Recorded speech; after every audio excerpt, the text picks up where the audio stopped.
This puppy because I think we got everybody here. Hi, everybody. I'm really tickled you could all make it today. I know we're in the middle of the holidays and everything, so things get kind of iffy. I'm going to make a change to how we're going to do today. I don't know if I've ever received as many questions previously on any of the books as I have about leadership and self-deception. I figured we'd be talking about it a while. But there's been a lot of very strong reactions to it, not negative, but very different, very wildly different, based on people's feelings. Sometimes it was because of some charged language. A good example is in the book they use the term self-betrayal. But really most of it is from not understanding the language that I think the Arbinger Institute used incorrectly. They explained things in a way that was not conducive to everybody simply understanding the bloody point of what they were trying to say. So some people asked, are you saying we're all bad? One person mentioned that this almost felt religious. I of course, had mentioned that at the end of every one of these books, they get a little cultish. Probably shouldn't use such charged language, but it's true. So let's back up a little bit. I want to go through a few things. I want to talk about what that little inner voice that rationalizes is. I should probably scoot this up, I suspect. Hang on 1 second. Let me scoot this up. Or I could just move up, I guess. That would be just as easy, huh? Yeah, it looks actually like that's going to be easier than moving up. Let's talk about the base functions of the brain, how it works, because I think that'll put leadership and self-deception into a little bit better light. A lot of people think of the brain in terms of, IT, at least IT people do, right? So you've got storage and you have compute, your base instincts, which, is a base level operating system that everything runs off of. Other people think of it in terms of the physical areas of responsibility. So you've got the amygdala, the frontal lobes. I think we spoke a little bit about the amygdala hijack. Let me use that as an example of an area of the brain, or I've spoken to several people about it. Generally, whenever anyone comes to me with a very upset person on their team, somebody who's really, really emotionally invested in the problem, I usually talk about the amygdala hijack, how the frontal cortex of your brain is where most of the intellectual processing occurs, and the more reptilian hindbrain, specifically the amygdala, is where some of the more emotional reactions of your brain live. It's fight or flight response, that sort of thing.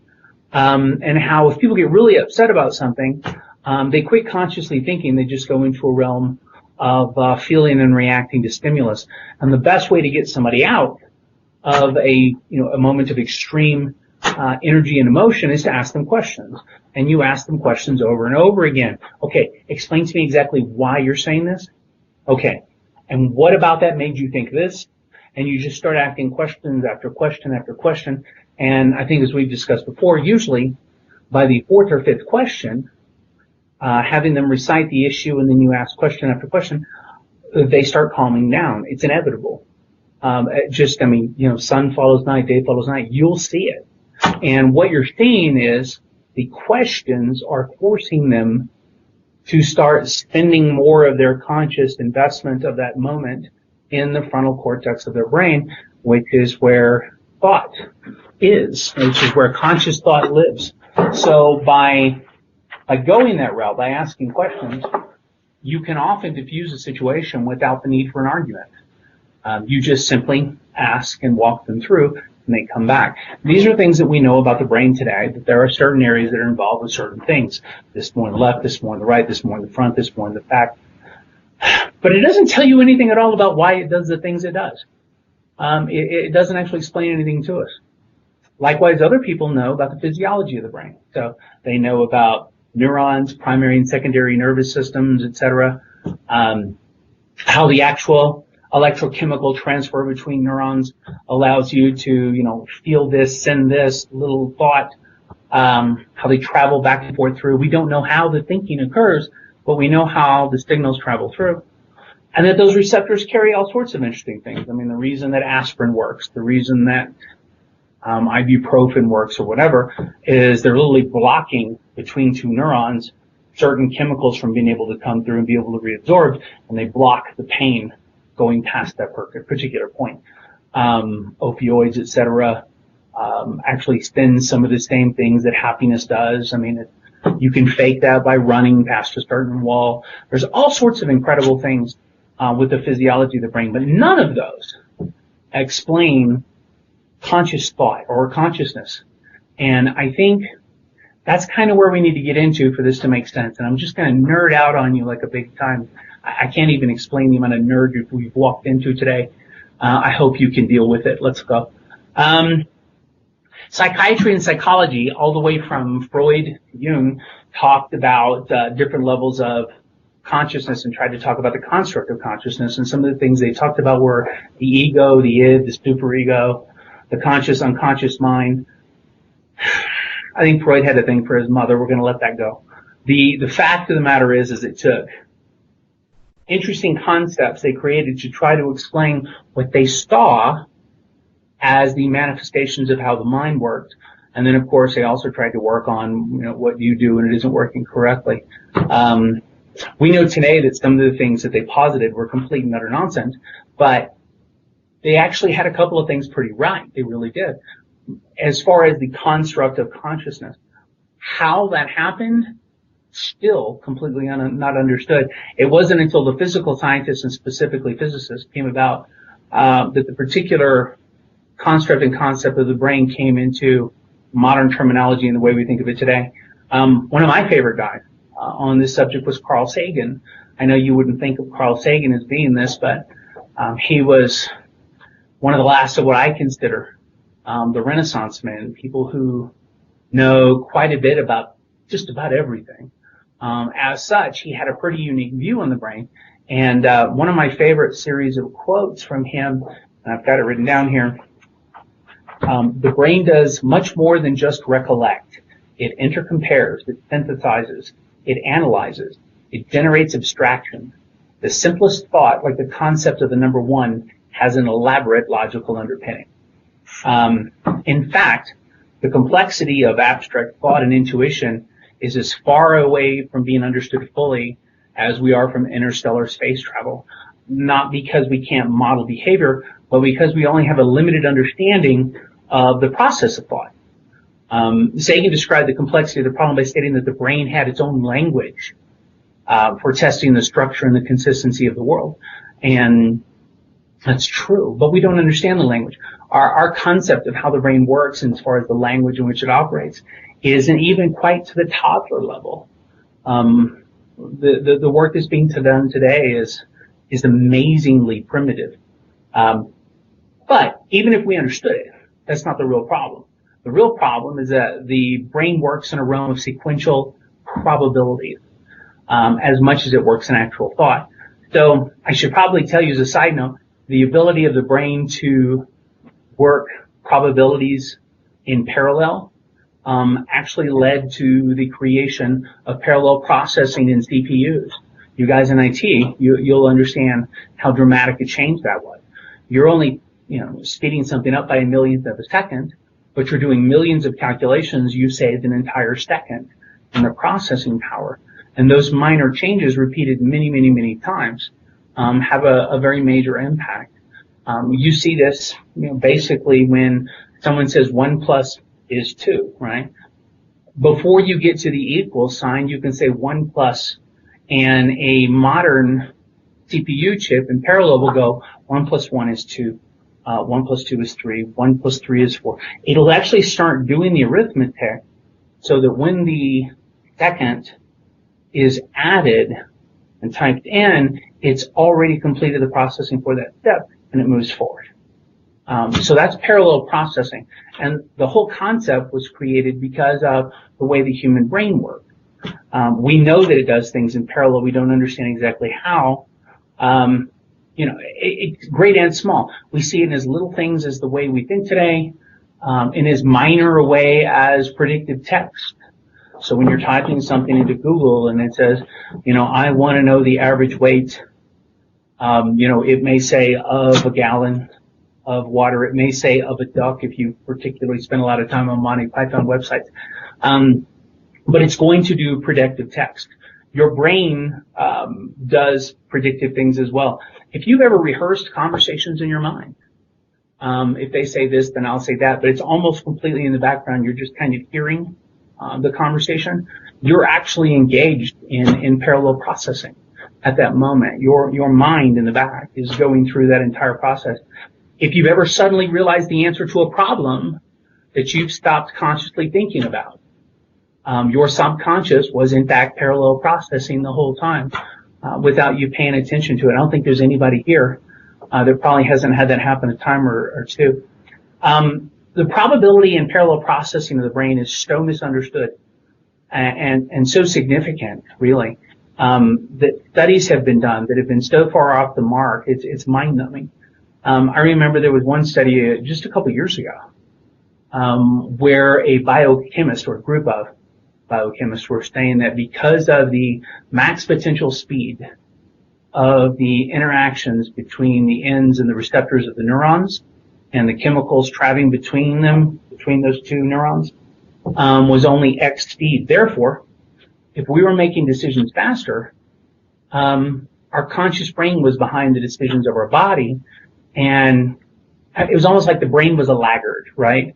That you turned left, and then the brain said, I think I'll turn left. But that all actions happened first. The world was just a series of rationalization. I mean, it's nonsense. This is a perfect example of something called hyperspecialization, where someone knows so much about one thing that they know absolutely nothing else about anything else. So they're looking at everything through a very, very, very thin focus.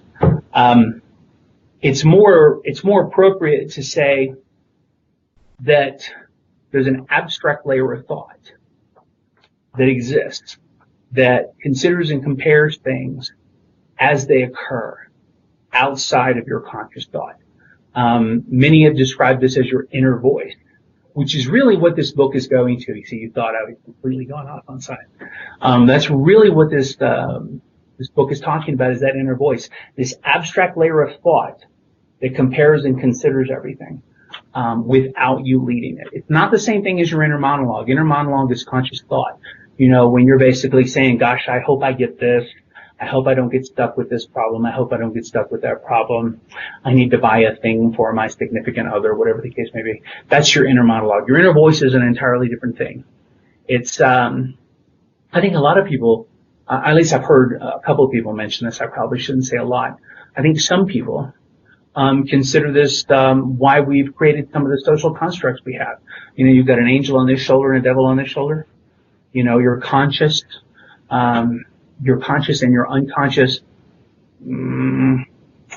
little voices that constantly whisper in your ear. I'm not talking about your sense of right or wrong. I'm talking about the little whispers. It's actually your inner voice.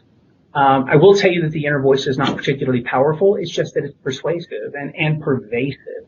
It is in everything, and it is a constantly muttering voice in the background. It's not bad. It's not good. It simply is. It's the subtle voice of your survival instinct. It is very self-possessed. It is very self-centered. It says, I need more rest. I need more food. I need more success. I need. And all things that are viewed, or all things that happened, or sort of looked through that I need. So it seems particularly selfish. But again, it's a survival instinct. You do need more rest. You do need more food. You do need to carry on your progeny. You need a better place. It's the voice that takes care of Maslow's hierarchy of needs. Now, the voice can be, completely shut up. You can go completely into your instincts. Starvation certainly causes that to happen, but here's the truth. We're social animals. So the little voice will occasionally have something to do with your social interaction too. I bring all this up, and I know that was a whole lot to throw out to get you to digest. But I bring this up because the book uses some very charged terms, like self-deception or self-betrayal, that people generally, and certainly in the last week, instinctively react to negatively. No one wants to hear that. No one wants to feel like they're betraying themselves. Certainly nobody likes the concept that they're lying to themselves 24/7. You just need to recognize that. I think if the author had written this just a little less charged, if they had put it out a little more blankly, that what you're dealing with here is that inner voice of your survival instinct, that abstract layer of thought and consciousness that judges what's happening in the world around you, the book would have been much easier to read for a whole lot of people. So with that in mind, let's kind of walk through some of the concepts of the book. And I have a couple of notes here, so let's have some fun with it, right? The book mentions self-deception. Again, they call that, I think, as acting contrary to what you know is right. It's more like not necessarily seeing things only as through your best interests. Maybe seeing something grander.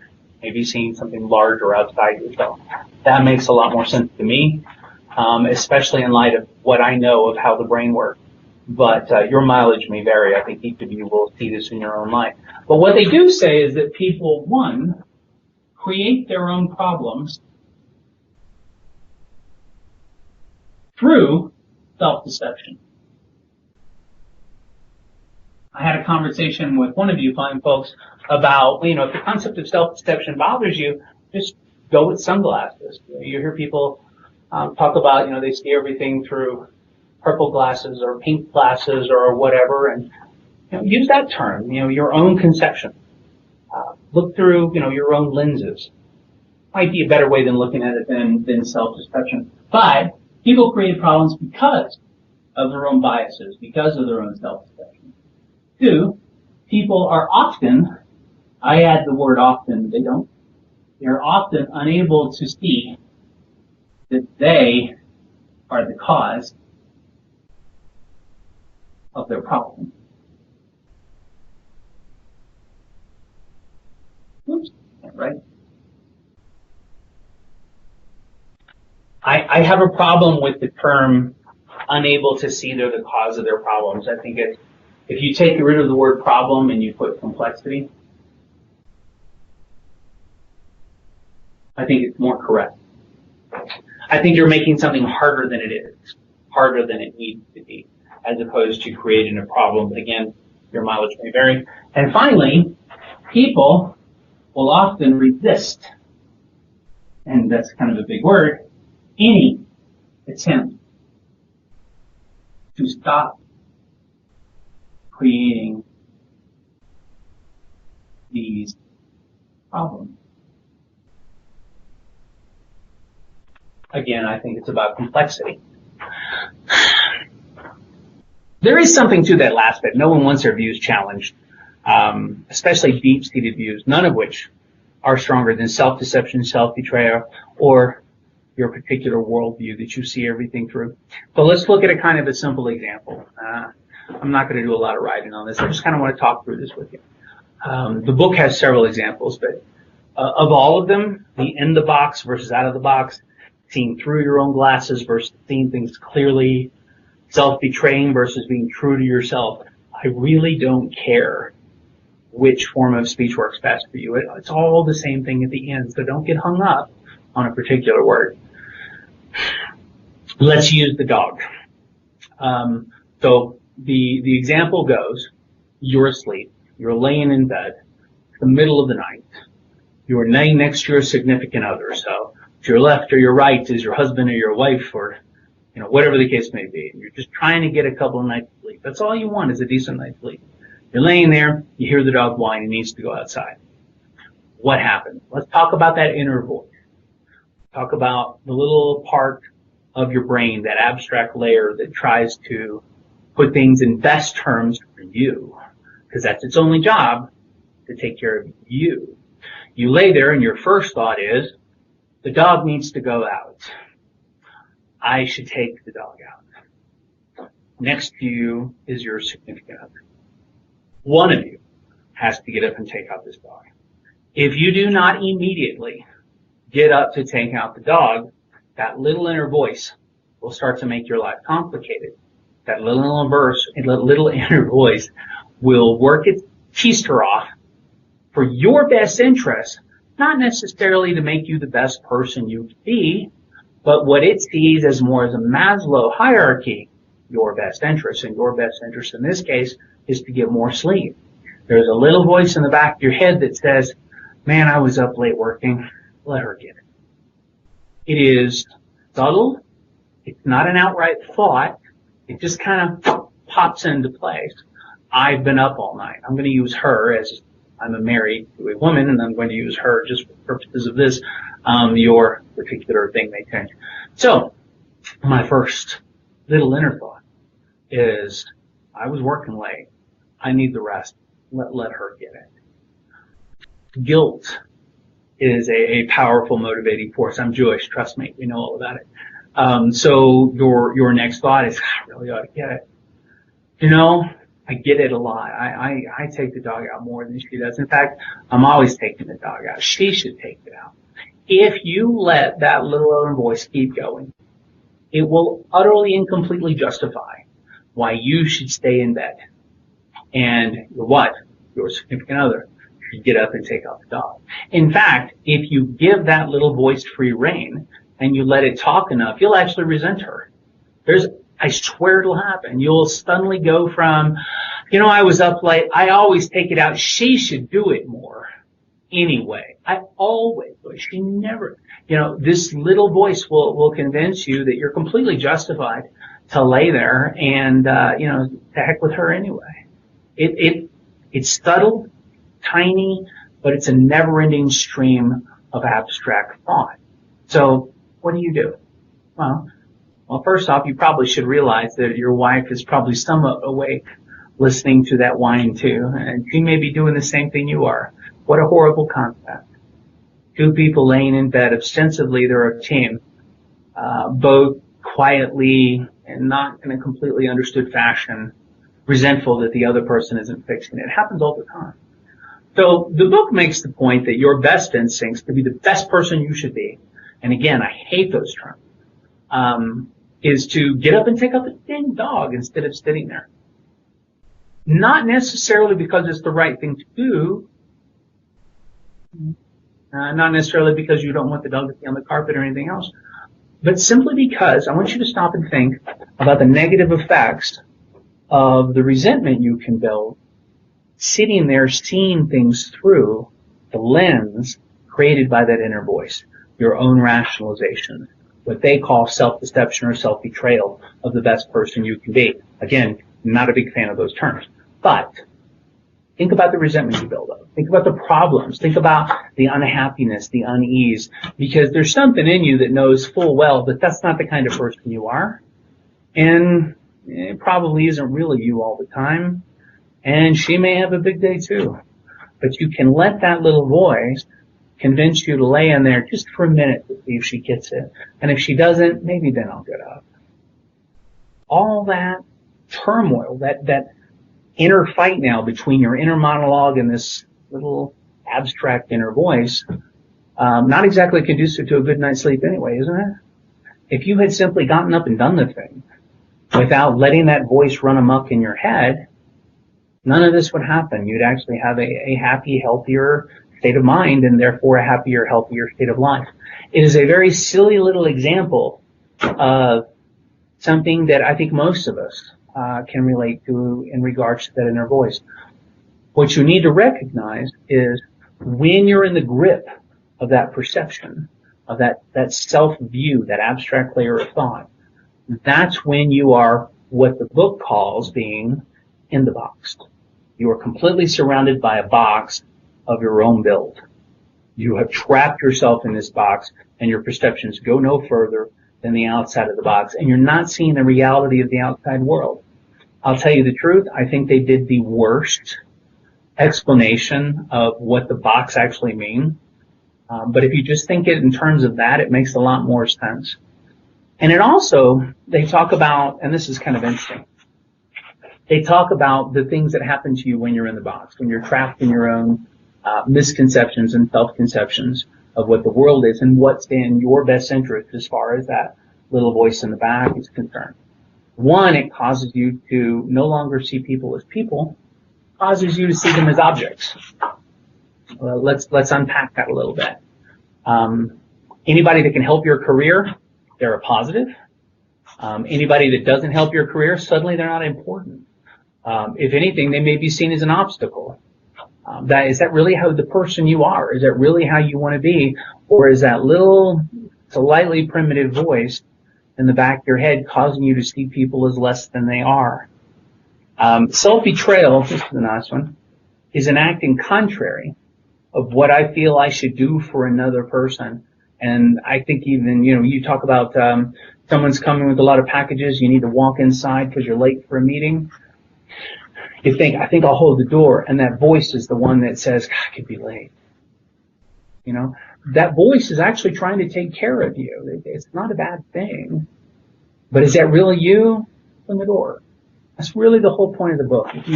If you read nothing else, and if you really break it down to the tiniest level, open the door. That's really all it is. And that if you're that kind of person, and you train yourself to do that on a regular basis, and to not necessarily listen to the little abstract layer in the back of your mind, you have less turmoil, you have less concern, you can be a better person. Get a little religious there. But it's actually probably pretty accurate. Now, I'm not saying this makes you a good person.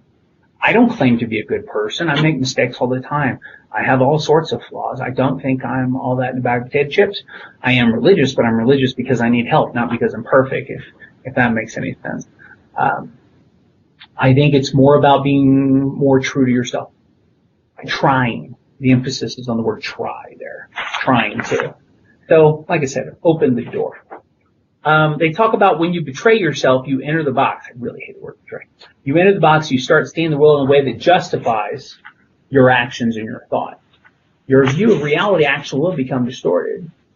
My wife adores me. My wife adores those dogs. No way, shape, form, or fashion is she particularly pretending because she doesn't care about me and I have to do it all the time and oh my goodness, am I put upon and, such a victim, et cetera, et cetera. None of that's true. But that voice will absolutely point you down that path. And you kind of need to push against it. Try to see things clearly is the entire point there. With time, we tend to carry boxes with us and see ourselves in some self-justing images we created. That's true. But what they're specifically referencing is other people. You're going to have somebody you work with that your pre-self-conceptions, these ideas that you built in your mind, the view of your glasses about those people is so negative. They're a pain, they don't care, they this, they that. You've turned them into, as I mentioned earlier, an obstacle, not really a person on your team. What are the chances, and this is where you need to start to ask yourself, what are the chances of ever improving your relations with that person if you view them specifically as an obstacle to where you want to be? Goose eggs. 0. You'll never get better. You'll never step forward. So you can't view people as things. You have to get outside of the box. You have to always ask yourself, I'm angry. Am I angry because of what I feel they're doing to me? Am I looking through it through me instead of seeing them as a person and understanding their needs? That's really something the book tries to push you to do. There's a certain part of you that can and will push against that line of thought a little because there are bad actors in the world. There really are some jerks. There really are some people who are roadblocks and who are a pain in the tuchus. No question. But does that make the need to not inadvertently view them through that abstract layer of thought any less true? It doesn't. Even the people, and I've known several, I've known a lot really. I'm old. You'll learn a lot. You'll know a lot, trust me. You know a lot of people that are like that, but viewing them as that doesn't help you get around the problem.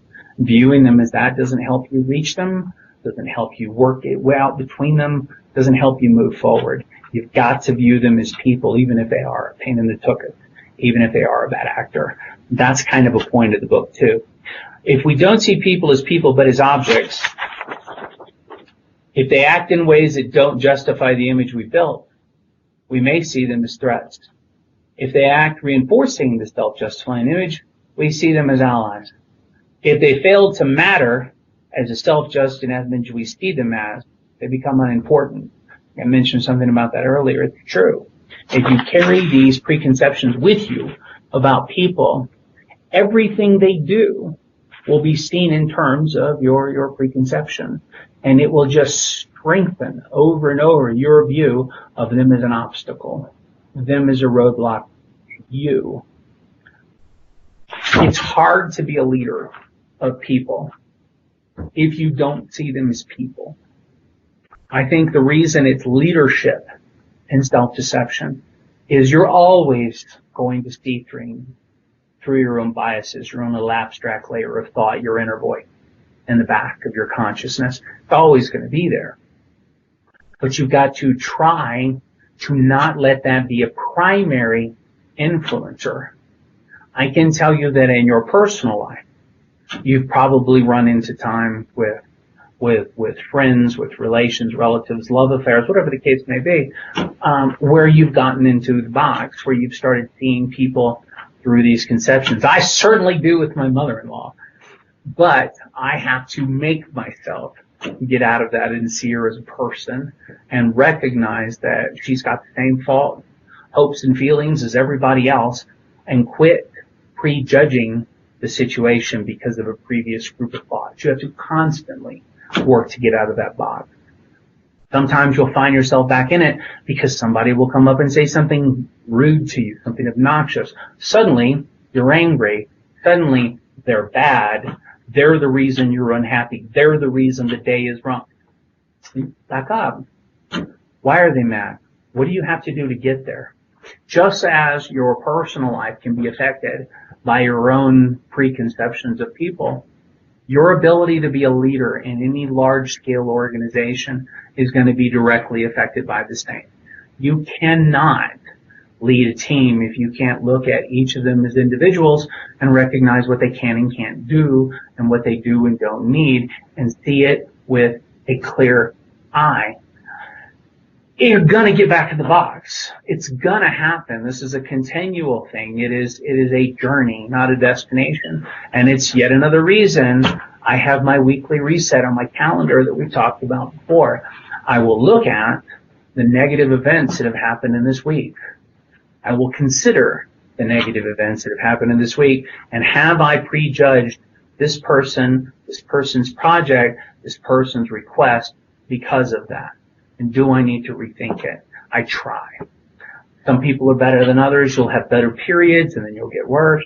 It's never perfect. But if you're going to be a leader, if you're going to lead a team, if you're going to be able to sincerely interact with a large group of people, you've got to stop looking always through your own lenses. Sometimes you have to be a little bit more clear. My way of looking at it in general is whenever you're faced with turmoil, rethink those blinders, rethink this, push back on the little abstract layer of thought and see what you can get out of it. I'll guarantee you that if you try it on a regular basis and you push it, and this is the part where I think they went a little far at the end, it can make a difference in the way you interact with people. Again, it doesn't make you a better person per se, but it makes a difference in your interactions. You will find that you do have less turmoil. You will find you have less arguments and less disagreement. It doesn't mean you're suddenly super Mr. Wonderful guy, Miss Amazing person. It just means you don't have to defend internally your inner monologue versus your inner voice why you did this. There's a little less turmoil. There's a little less argument. There's a little more calmness, just a little bit more zen. So for me, I have to tell you, it's an extraordinary book. I can tell you that after I read it, thought through it a little bit, I realized that I occasionally got in the box, in my case, with my wife and with the people that reported to me. I really didn't realize I was doing that as much as I did. When I started paying attention to, by no means is it perfect, I can tell you that my relationship with my wife improved, and I can tell you that the people that reported to me at that time Our relationship was better. I started listening more than assuming. And if you're going to be a leader and you're going to lead a large organization towards something, one thing you have to do is listen. And the only way you can do it right is if you listen without preconception. That abstract layer of voice, that little inner voice in the background that tries to put everything in terms of you. Gotta push it aside. And to be frank, the people that work for you deserve that. They deserve your attention. I had a phone call a couple of weeks ago with someone. I didn't have a lot of time. I needed to get out. I needed to do a thing. But the thing he said to me was very dramatic, and I couldn't look at him as a thing. It couldn't be the person filling that role. I had to stop and tell myself, this is a person reaching out. I need to hear what he has to say. And I wrecked my calendar, but I stayed on the phone and gave him a good listening to and spoke honestly to him about what I felt he needed to perhaps consider. These are the things that will decide if you're a manager or a leader. Sometimes the need to wreck everything you plan because that human being needed you to see them as being not necessarily a thing because you're in the box of your own preconceptions. So that is Leadership and Self-Deception by the Arbinger Institute. I think it's a dramatic book. I think if you read it with an open mind, you can actually learn something. And as I said, when we started this little path that we're on right now, we started with the basics of the 1 Minute Manager, which is what is management, right? And then I'm ignoring these secondary books. But then we started talking about emotional intelligence, which is really a series of skills for how to deal with more complex personnel issues. Leadership and self-deception is how you deal with yourself and how you see yourself and how you see others because of that. So we went in general, specific to you. You'll never be a good leader, ever, if you aren't in control, really, and understand completely you. That's the point of this book. Making things easier and better for you to make decisions because you see things clearer. So read it. Next week I'll look for questions. I want you to know that I did change up the order of things a little bit. We will do leadership as influence to what was going to be the original pointer today. We'll do that next week. We'll just kick everything out a bit. Simply because I got so many questions on this book, I thought it deserved a little more time. So take a read. Next week we'll do leadership as influence. And if you have any questions whatsoever on leadership and self-deception, any feedback, I thought this, maybe that, I want next week to be a little bit more open, more of a round table so we can discuss it. If you have questions, if everybody's good with it, that's fine. If you're more comfortable sending a question directly to me as opposed to the wider group, I'm completely okay with that. Go ahead and send it, call, whatever the case may be. Happy to have the conversation. So I'll give you a little bit of your time back today. So let's see, do we have any questions today? Anybody got anything they want to bring up? Hey, Wayne, I think the only one comment I wanted to make is I think this is a fascinating topic. Mm-hmm. And I think applied in the right context, I think it's very powerful. I think the whole concept of being aware of the lenses through which you view your reality is a pretty powerful control to have, or at least a consciousness to have. But this is, I don't know if you guys are familiar with the Landmark Forum. Yeah, absolutely. Same fundamental concept, right? And I think that a lot of it. In the Matrix, the movie, same fundamental concept. If you were to strip away all the Hollywoods, I just wanted to call that out. I think no, you're absolutely correct. In fact, it also has not just Landmark, but as far back as the original ESTS training. Right. Similar. I think what's a little bit different here and probably worth consideration, and I really want to make the point clear, is that it's more than just the lens, but you've got to realize that you have actively, as a participant in your life, a small, abstract thought process that is strictly involved in putting everything in terms of your best interest. This is that little inner voice. It's there in all of us. It's not a bad thing. It's the reason we survive, help, grow, and move on, right? Taken to extreme, it certainly can be. But its purpose is actually a positive one. It's just that in the larger social interactions we as a species have developed, and certainly this large work environment would be described as a really large social interaction. That is to say anything with much more complexity than a standard family relationship. You have that voice. So it isn't just, I see the world as this, but I see the world as this, and I have this voice reinforcing it constantly.